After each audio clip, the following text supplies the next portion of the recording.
أعوذ بالله من الشيطان اللعين الرجيم بسم الله الرحمن الرحيم السلام عليكم ورحمة الله وبركاته. મૌલાએ કાયનાતની વસિયતો અંદરમાં 8મી વસ્તુ બયાન કરે છે વસલાહે ذات بينكم فإني سمعت جدكما صلى الله عليه وآله وسلم يقول صلاح ذات البين أفضل من عامة الصلاة والصيام. વસિયતના અંદરમાં કહે છે આપસના અંદરમાં ઇસ્લાહ કરાવજો, આપસના અંદરમાં દોસ્તી કરાવજો, કારણ કે મેં તમારા બંને જદ્દે બુઝુર્ગવાર સલ્લલ્લાહુ અલૈહિ વસલ્લમ પાસેથી સાંભળ્યું કે આપસના અંદરમાં દોસ્તી કરાવી, આપસના અંદરમાં દોસ્તી કરાવી હર એક નમાઝ અને હર એક રોજાઓ કરતા બહેતર છે. અઝીઝાને મોહતરમ, પૈગંબર આ પ્રમાણે કહે છે, મૌલાએ કાયનાત વસિયતના અંદરમાં કહે છે કે હર એક નમાઝ અને હર એક રોજા કરતા આપસમાં દોસ્તી બાંધવી બહેતર છે, અફદલ છે. તે નમાઝ ચાહે કોઈ નબી પડી હોય, કોઈ માસૂમ પડી હોય, ખાને કાબાના હરમના અંદરમાં પડેલી હોય, કોઈ પણ મસ્જિદોના અંદરમાં કોઈ પણ તરફથી તે નમાઝ હોય, એક પલ્લામાં રાખવામાં આવે અને તેના બાજુમાં હર એક અવલિયા જે રોજા રાખ્યા હોય એ રોજા ચાહે પછી આપણે ચોથે ઇમામ અલૈહિસ્સલામના હોય કે પછી ઇમામે ઝમાન અલૈહિસ્સલામના હોય, એક પલ્લામાં રાખવામાં આવે. હર એક રોજા, હર એક નમાઝ કરતા આપસમાં દોસ્તી બંધાવી, આપસમાં દોસ્તી કરાવી એ બહેતર છે, અફદલ છે. અઝીઝાને મોહતરમ, અગર જો કોમના અંદરમાં સંપ અને સલાહ નહીં હોય, કોમના અંદરમાં પ્રગતિ કદી નહીં હોય. અગર જો એ કોમના અંદરમાં ભાઈચારો નહીં હોય તો કદી તે કોમના અંદરમાં બરકત નહીં હોય, તે કોમ કદી આગળ નહીં વધી શકે. એટલા માટે એક દેશને પછાડવા માટે જે બહારની તાકાતો છે એ લોકો એમના છુપાઓને દાખલ કરતા હોય છે.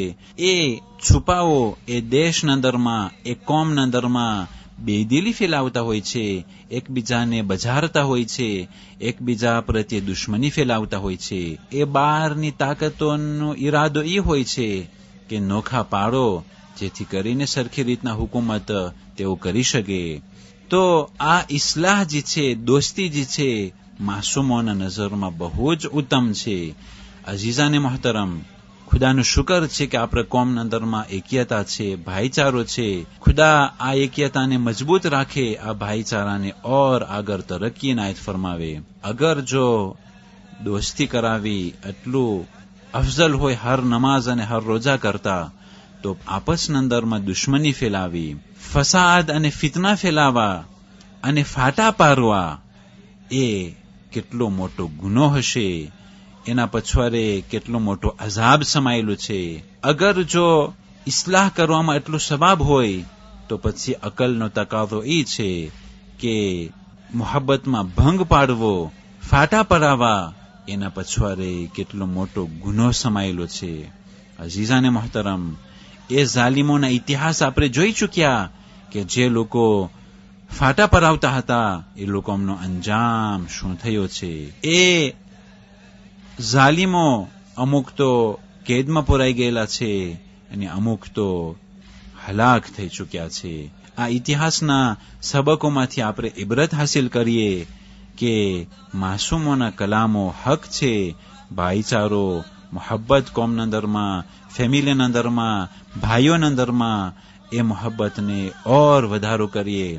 અને આપસના અંદરમાં અગર જો કોઈ ઝઘડા કરતા હોય તો મોમીનોનો ફરીજો છે ફાસલેહુ બૈનહુમા, એ લોકોના વચમાં સુલેહ કરાવી. અને જે પ્રમાણે મોમીનો ફાટા પાડવાથી દૂર છે એ જ પ્રમાણે હંમેશ માટે ફાટા પાડવાથી દૂર રહે, કારણ કે એનો અંજામ બહુ જ ખરાબ છે.